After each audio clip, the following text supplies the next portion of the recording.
Hi மக்களே, welcome to சிந்திஜன்ஸ் fish room. இது ஒரு மாதத்துக்கு இந்தியா போகிறேன். நம்ம கிட்ட இப்போ 1, 2, 3, 9 டேங்க் பக்கெட்டில் மீன் வச்சுட்டு இருக்கேன். ஒரு மாதத்துக்கு நம்ம இல்லாமலே உயிரோட வச்சுருக்கிறோம். ஸோ அதுக்கான செட்டப் தான் இப்போ பண்ண போகிறோம். முதல் திங்கிங்கே எல்லாருக்கும் ஃபீடிங் பண்ணிடணும், ஆட்டோ ஃபீடர். ஸோ நம்மக்கிட்ட 4 ஆட்டோ ஃபீடர் இருக்கும். மெயினாக நம்ம யூஸ் பண்ண போகிற டேங்க்கு இந்த மோலிஷ் டேங்க்கு, டீ பர்பஸ் டேங்க்கு, நம்மளோட இருக்கிறதுலே பெரிய டேங்க்கு, அதுக்கப்புறம் நம்மளோட 120 லிட்டர்ஸ் கார்னர் டேங்க். ஸோ அவங்கள மட்டும்தான் நம்ம ரெடி பண்ண போகிறோம். மிச்ச டேங்க்ல இருக்க ஃபிஷ்ஷஸ் எல்லாம் மர்ஜ் பண்ண போகிறோம். இந்த டேங்க்ல இருக்க குட்டி குட்டி பேபிஸ் அவங்கெல்லாம் எடுத்து பெரிய டேங்க்ல விட்டுடலாம். இந்த டேங்க்ல கொஞ்சம் கப்பீஸ் இருக்காங்க, அதுக்கப்புறம் மோலிஸ், அப்புறம் ஒரு குட்டி ரெட் கலர் பிளாட்டி இருக்காங்க பாருங்க. போன தடவை டேங்க்ல டிசீஸ் வந்ததுல பெரிய ரெட் கலர் பிளாட்டிஸ்லாம் இறந்துட்டாங்க. இந்த குட்டி ரெட் கலர் பிளாட்டியை கண்டிப்பாக காப்பாற்றினா தான் நம்ம அந்த லைனை நம்ம அக்வேரியம்ல வச்சிருக்க முடியும். அது மட்டும் இல்லாமல் ஒரு மோலி பேபி இருக்காங்க பாருங்க, அவங்கள எடுத்து நம்ம மோலிஸ் டேங்க்லேயே விட்டுடலாம்.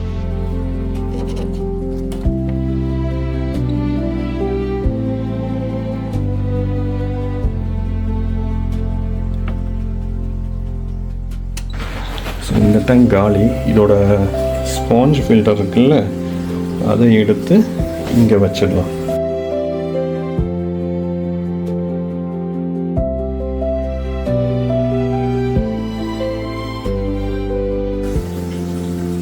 க்ளோஸ்அப்புக்கு பார்த்துக்கிறேன் ஏதாச்சும் ஃபிஷ் இருக்கா அப்படின்னு. நம்மளோட கோரிடோர பேபிஸ் இருக்காங்கல்ல,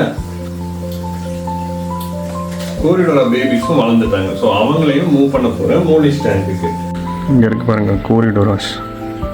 கோரிடோராஸ் எக் லே பண்ணதுலேருந்து அது ஹேட்ச் ஆகி அதோட ப்ரோக்ரஸ்லாம் நம்ம இன்ஸ்டாகிராமில், யூடியூப்லலாம் போட்டிருக்கோம். நிறைய பேர் ஃபாலோ பண்ணியிருந்தீங்க. ஸோ இவங்க இப்போ வளர்ந்து இப்போ இவங்களை ஒரு பெரிய டேங்க்குக்கு நம்ம மாற்றுறோம். மோலிஸ் டேங்க் ஏன் சூஸ் பண்ணனா, மோலிஸ்லாம் அது அந்த குட்டி குட்டி மோலிஸ் போட்டிருக்கும் போது அதுங்களே அட்டாக் பண்ணாமல் தான் இருந்தாங்க. ஸோ இவங்க கொஞ்சம் பீஸ்ஃபுல்லாக இருக்காங்க நம்ம செட் ஆஃப் மோலிஸ்ன்னு நினச்சிக்கிட்டு. கோரிடோராஸும் மோலிஸ் வாயை விட பெருசாகிட்டாங்க, ஸோ சாப்பிட மாட்டாங்கன்னு ஒரு நம்பிக்கையில் தான் விட்டது. ஒரு 15-16 கோரிடோராஸ் வந்திருப்பாங்க. ஸோ எல்லாரையும் விட்டாச்சு. பாருங்கள், எல்லாரும் புது டேங்க் எக்ஸ்ப்ளோர் பண்ணுறாங்க. அதுவும் புது டேங்க்கில் நிறைய ஜாவா மாஸ் இருக்குது, நிறைய ஹைடிங் ஸ்பேசஸ் இருக்குது. மோலிஸ் அட்டாக் பண்ணால் கூட கோரிடோராஸ் ஒளிஞ்சிக்கிறதுக்காக தேவையான இடங்கள் இருக்குது. நானும் நம்ம எம்டி பண்ணுற டேங்க்கில் இருக்க ஆல்மண்ட் லீவ்ஸ்லாம் எடுத்து நம்ம மோலிஸ் டேங்க்கில் விட்டுட்டேன். ஸோ அதில் வளரக்கூடிய குட்டி குட்டி ஆர்கானிசம்ஸையும் நம்ம கோரிடோராஸ் ஃபுட்டாக சாப்பிடுவாங்க. ப்ளஸ் கோரிடோராஸ் ஒளிரத்துக்கும் இது ஒரு இடமா யூஸ் ஆகும். அதை நம்பி தான் கோரிடோராஸை இந்த டேங்க்குக்கு மூவ் பண்ணுறோம். கோரிடோராஸ் சாப்பிட்றதுக்கும் நிறைய ஆல்கே இருக்குது, எப்போவுமே சாப்பிட்றதுக்கு ஃபுட் சோர்ஸ் இருக்குது. அதை அவங்க என்ஜாய் பண்ணுவாங்கன்னு நம்பிக்கையில் தான் இவங்கள மூவ் பண்ணுறோம். பேபிஸ் டேங்கை க்ளீன் அவுட் பண்ணியாச்சு. இந்த டேங்கை இப்போது லைட்ஸ் ஆஃப் பண்ணிடலாம். நம்ம ஒரு குட்டி ரெட் கலர் பிளாட்டி இந்த டேங்குக்குள்ளே விட்டோம்ல, அதை எல்லா மோலிஸும் சேர்ந்து தடுத்திக்கிட்டு இருக்காங்க. ஆனால் பிளாட்டிஸ் குட்டி ரொம்ப ஸ்பீடு, ஸோ எஸ்கேப் ஆகிட்டாங்க. இது வரைக்கும் 2 தடவை நான் இந்தியா போயிருக்கேன் இந்த ஃபிஷ் டேங்க்ஸ்லாம் வச்சுட்டு. ஃபர்ஸ்ட் வாட்டி ஒரே ஒரு டேங்க் தான் வச்சுருந்தேன். அப்போது நிறைய ஏஞ்சல்ஸ் மட்டும் இருந்துச்சு, மிச்சதெல்லாம் இருந்துச்சு. அப்போ நான் சில திங்ஸ் பண்ணலை. தண்ணி ரொம்ப கம்மியாயிடுச்சு. ஏன்னா நான் ஹீட்டரை ரொம்ப அதிகமாக வச்சுட்டு போனதுனால எவாப்ரேட் ஆகி தண்ணி கம்மியாயிடுச்சு. ஸோ அடுத்த தடவை போகும்போது ஹீட் லெவலை ரொம்ப மினிமம் ரேஞ்சில் தான் வச்சேன். டேங்கை ஓப்பனாக வச்சிருந்தா இன்னும் தண்ணி எவாப்ரேட் ஆகிடும். அதனால க்ளோஸ் டேங்காக வச்சுட்டு ஆக்சிஜன் சப்ளை கொடுத்துட்டு ஆட்டோ ஃபீடர் வச்சிருந்தாலே எல்லா ஃபிஷ்ஷும் நல்லா தான் இருக்கும். ஸோ ஒரு மாதத்துக்கு நம்ம ஃபிஷ்ஷஸ் எல்லாம் நம்ம இல்லாமல் இருப்பாங்களா, செகண்ட் டைம் நான் பண்ணதில் இருந்ததுனால எனக்கு ஒரு கான்ஃபிடென்ட் இருக்குது. அது மட்டும் இல்லை, என்கிட்ட ஒரு சின்ன வின்டர் ஒயிட் ஹாம்ஸ்டர் இருக்காங்க. ஸோ அவங்க செட்டப்பையும் கரெக்டாக பண்ணி சாப்பாடு தண்ணியும் ப்ரொவைட் பண்ணி வச்சுட்டு போனோம். போன தடவை உயிரோடு இருந்தாங்க, பழைய வீடியோவில் பார்த்துருக்கீங்க. ஸோ அதுவும் நம்ம செட்டப் பண்ண போகிறோம். ஸோ வாங்க ஒன்று பண்ணிடலாம். நம்ம ஃபிஷ் ரூமில் ஒரு அழகான பெட் இருக்குது, ஃபிஷ் இல்லாமல் ஒரு அழகான பெட் இருக்குது, வின்டர் ஒயிட் ஹாம்ஸ்டர். இவரை நான் டொனேகல் டவுனில் லோக்கல் பெட் ஸ்டோரில் பார்த்தது தான். பார்த்தோன்னே பிடிச்சிருச்சுன்னு வாங்கினது. ஃபுல்லாக பாடிலாம் அணில் மாதிரி இருக்கும், ஆனால் டெயில் மட்டும் இருக்காது. ரொம்ப சுட்டி, நம்மக்கிட்ட இன்ட்ராக்ட் பண்ணுவார். எப்போன்னா சாப்பாடு வேணும்னா மட்டும் நம்மளை கூப்பிடுவார். இல்லாட்டி இவர் வந்து நாக்டர்னல் அனிமல், நைட்டு மட்டும்தான் வெளியில் வருவார். வெளியில் வந்து அந்த ரவுண்ட்லலாம் ஓடுவாங்க பார்த்துருக்கீங்களா வீலில், ஸோ அதெல்லாம் பண்ணக்கூடிய ஒரு அழகான பெட் தான். ஸோ இவரையும் நம்ம ஒரு மாதத்துக்கு தேவைப்படுற சாப்பாடு தண்ணி எல்லாம் எக்ஸ்ட்ராவாக வச்சுட்டு தான் போகிறேன். ஸோ இவரும் சஸ்டெயின் பண்ணிப்பார். இவர் அவ்வளோ ஹார்ட் மெயின்டெனன்ஸ் இல்லை, சாப்பாடு க்ளீனிங் அது மட்டும் பண்ணால் போதும். ஸோ ரெண்டுமே பண்ணியாச்சு. ஒரு மாதத்துக்கு அப்புறம் இவரை வந்து பார்க்கலாம். நிறைய பேர் கேட்டிருந்தீங்க என் பீ பப்பர்ஸுக்கு என்ன சாப்பாடு போடுறேன்னு. இந்த பிளட் வார்ம்ஸ் தாங்க போடுறேன். இப்படி தான் இங்கே இருக்க கடையில் கிடைக்கும். ஸோ உள்ள இது வந்து ஃப்ரீசரில் வச்சுட்டு இப்படி க்யூப்ஸாக வரும். பாருங்க, க்யூப்ஸாக வரும். டெய்லி ஒரு க்யூப் போடுவேன். இப்போ நான் கிளம்புறதுனால இந்த எல்லா க்யூப்ஸையும் யூஸ் பண்ணி தான் ஆகணும். ஸோ எல்லாருக்கும் பிரித்து க்யூப்ஸ் போட்டு போயிடலாம். இந்த இருக்கு பாருங்கள் பிளட் வார்ம்ஸ் க்யூபு. ஃப்ரோசன்லேருந்து கொஞ்சம் நேரத்துக்கு அப்புறம் இதாகி சாஃப்டாகி லூஸ் ஆயிரும். அப்புறம் ஃபிஷ்ஷஸ்லாம் சாப்பிடுவாங்க. 120 லிட்டர்ஸ் டேங்க்ல இருக்க கௌரமேஷ், கோரிடோராஸ், ஏஞ்சல்ஸ் எல்லாரும் சாப்பிட்றாங்க.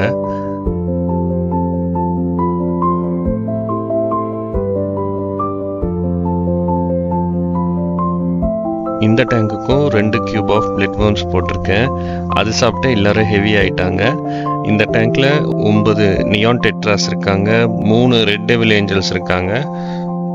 ஒரு பேட் நியூஸாக நம்மளோட ரெட் டெவில் ஏஞ்சல்ஸில் ஒன்று வந்து ஜம்ப் பண்ணி வெளியில் குதிச்சு செத்துருச்சு. ஏஞ்சல் ஜம்ப் பண்ணுமானே இப்போ தான் பார்த்துருக்கேன். இது வரைக்கும் ஏஞ்சல் ஜம்ப் பண்ணுமானே தெரில, ஏன்னா அது பாடி ஷேப் அப்படி. ஆனால் one of the red devil angels வந்து ஜம்ப் பண்ணி பின்னாடி செத்துருச்சு. க்ளீன் பண்ணும்போது தான் பார்த்தேன்.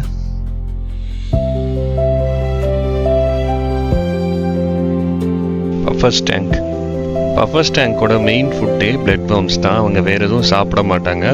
ராம்ஸ் ஹார்ன், ஸ்னெயில்ஸ் சாப்பிடுவாங்க.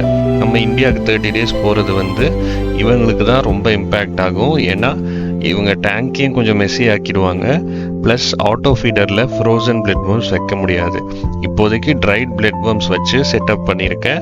அது மட்டும் இல்லாமல் நிறைய குட்டி குட்டி பாக்ஸஸ், பிளான்ட் ஹோல்டர்ஸ்லலாம் நிறைய ஸ்னெயில்ஸ் விட்டுருக்கேன்.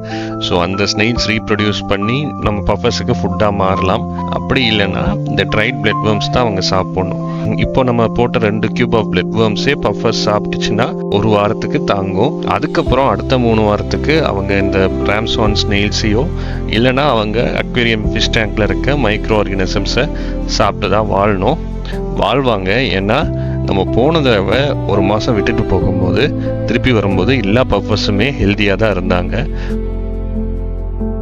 மோலிஸ் டேங்க்ல போட்ட பிளட் வார்ம் கியூப் வந்து இப்போ வந்து சின்னதாக உடஞ்சிருச்சு. அப்போ எல்லாமே பரவிடுச்சு. அதனால எல்லா ஃபிஷ்ஷும் வந்து சாப்பிட்றாங்க பாருங்க.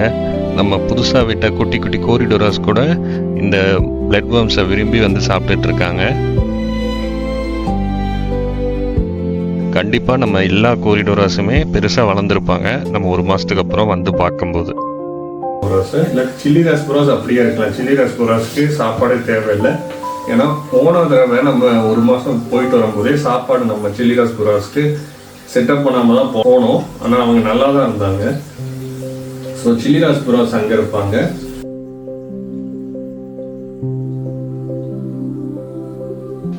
நம்ம ஃபிஷ் ரூமில் இருக்கிறதுலே பெரிய டேங்க், 200 லிட்டர்ஸ் டேங்க். இதில் கப்பீஸ் இருக்காங்க, நிறைய கப்பீஸ் இருக்காங்க, மோலிஸ் இருக்காங்க, பிளாட்டிஸ் இருக்காங்க. அது மட்டும் இல்லாமல் கோரிடோராஸ் இருக்காங்க, ஸ்பார்க்லிங் கௌரமீஸ் இருக்காங்க. ஃபிஷ் மட்டும் இல்லாமல் பிளான்ஸில் எல்லா வகையான பிளான்ஸையும் செட் பண்ணி வச்சுருக்கேன். ரெட் கலர், க்ரீன் கலர், நிறைய வெரைட்டிஸ். 200 லிட்டர்ஸ்ன்றதுனால ஸ்டேபிளாக இருக்கும்னு நான் நம்புகிறேன். போன தடவை நம்ம போயிட்டு வரும்போது கூட சேஃபாக தான் இருந்தது. இந்த தடவையும் சேஃபாக தான் இருக்க போகுதுன்னு நம்புவோம். நம்ம போயிட்டு வர வரைக்கும் டேங்க்கெல்லாம் ஸ்டேபிளாக சேஃபாக இருக்கிறதுக்காக நிறைய செட்டப் பண்ணியிருக்கேன். எல்லா டேங்க்லேயும் ஆட்டோ ஃபீடர் வச்சுருக்கேன். டெய்லி 2 வாட்டி ஃபுட்டு அதாவே ஆட்டோ ஃபீட் பண்ணணும். கொஞ்சோண்டு சாப்பாடு தான் போட்டிருக்கேன். ஏன்னா நிறைய சாப்பாடு ஆட்டோ ஃபீட் பண்ணுற மாதிரி பண்ணிங்கன்னா டேங்க் தண்ணி ரொம்ப கெட்டு போயிடும். ஸோ அளவான சாப்பாடு ஃபிஷ்ஷு டெய்லி சீக்கிரமாகவே காலி பண்ணுற அளவுக்கு சாப்பாடு தான் போட்டிருக்கேன். பீ பஃபர்ஸ்க்கு மட்டும் ஸ்பெஷலாக நிறைய குட்டி குட்டி டப்பாவில் ஹோல்ஸ் இருக்க டப்பாவில் ராம்ஸ் ஹார்ன் ஸ்னெயில்ஸ் வச்சுருக்கேன். ரைட் பிளட் வார்ம்ஸ் விரும்பலைன்னா கூட ராம்ஸ் ஹார்ன் ஸ்னெயில்ஸை ஹண்ட் பண்ணி சாப்பிட்ற அளவுக்கு வச்சுருக்கேன். மோலிஸுக்கு அதே ஆட்டோ ஃபீடர் வச்சுருக்கேன். ப்ளஸ் மோலிஸ் வந்து ஆல்கே அதெல்லாம் சாப்பிடுவாங்க. நம்ம குட்டி கோரிடோராஸுக்காக ஆல்மண்ட் லீவ்ஸ் வச்சுருக்கேன். ஸோ அதில் வர்ற குட்டி மைக்ரோ ஆர்கானிசம்ஸை அவங்க சாப்பிடுவாங்க. இந்த டேங்க்கு சூப்பர் செட்டப்பு, எல்லாம் க்ளீனாக இருக்குது. நம்ம மோலிஸ் மட்டும் பசினால் இந்த குட்டி குட்டி கோரிடோராஸை கொல்லாத வரைக்கும் இந்த டேங்க் சேஃபாக தான் ஓடுது. இந்த டேங்க்கில் இருக்க 2 ஃபில்டர் இருக்குது. ஒன்று ஸ்பாஞ்ச் ஃபில்டர், இன்னொரு வகையான ஸ்பாஞ்ச் ஃபில்டர். ரெண்டுமே க்ளீன் பண்ணி புதுசாக செட் பண்ணி வச்சாச்சு. இந்த சைடில் இருக்க டேங்க்கு நம்ம கோரிடோராஸ், மோலிஸ், பேபிஸ் டேங்க்லாம் க்ளீன் பண்ணி வேறு டேங்க்கு மூவ் பண்ணியாச்சு. நம்ம குட்டன் டேங்க் க்ளீன் பண்ணி சாப்பாடெலாம் ஸ்டாக் பண்ணி வச்சிட்டேன். அதான் குட்டன் சந்தோஷமாக ஓடிக்கிட்டு இருக்காரு. இவரும் ஒரு மாதத்துக்கு தேவையான பொருள்லாம் இவருக்கும் செட் பண்ணி வச்சாச்சு. இப்போ வந்து காலையில் ஒரு 4-5 மணி இருக்கும். அதனால தான் அவர் வெளியில் வந்து ஒர்க் அவுட் பண்ணிகிட்டு இருக்காரு. நம்ம பெரிய டேங்க்குக்கும் 3 ஃபில்டர் இருக்குது. எல்லா ஃபில்டரும் க்ளீன் பண்ணி வச்சாச்சு. இந்த டேங்க் ஃபுல்லாக பிளான்ஸ் நிறைய வளர்ந்துருச்சு. நம்ம டேங்கை க்ளீனாக வச்சுக்க ஹெல்ப் பண்ணும்.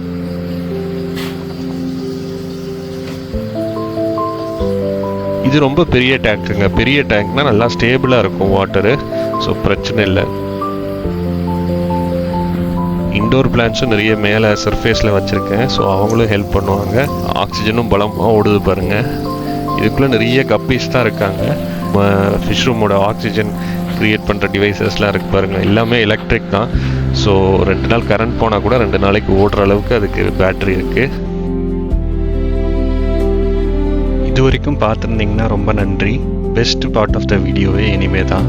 நான் இந்தியா கிளம்ப முன்னாடி ஒரு 5 hours முன்னாடி விடிகாலையில் நம்ம டேங்க்ஸ்லாம் லைட் போட்டு கிளம்புறதுக்கு முன்னாடி எடுத்த வீடியோ பார்த்து என்ஜாய் பண்ணுங்கள். ஒரு அக்வேரியம் வச்சுருந்தீங்கன்னா டெய்லி அதில் நிறைய மாற்றங்கள் நடக்கும். அதை பார்க்குறதே நம்மளுக்கு ரொம்ப சுவாரஸ்யமாக இருக்கும். இப்போ நம்ம 1 மாதம் நம்ம ஃபிஷ் ரூமை விட்டு போக போகிறோம். ஃபிஷ் ரூமை செட்டப் பண்ணி வச்சுட்டு தான் போகிறோம். ஆனாலும் நம்ம இல்லாததுனால நிறைய மாற்றங்கள் டெய்லி நடக்கலாம். நேச்சுரலாக இருக்க போது 1 மாதத்துக்கு அப்புறம் தான் வந்து பார்க்க போகிறோம். அது வரைக்கும் இந்த சேனலை ஃபாலோ பண்ணிக்கோங்க. லைக், ஷேர் அண்ட் சப்ஸ்கிரைப் பண்ணுங்கள். இந்த வீடியோவை பற்றி என்ன நினைக்கிறீங்கன்னு கமெண்ட்டில் சொல்லுங்கள். இப்படிக்கு சிந்துஜன்.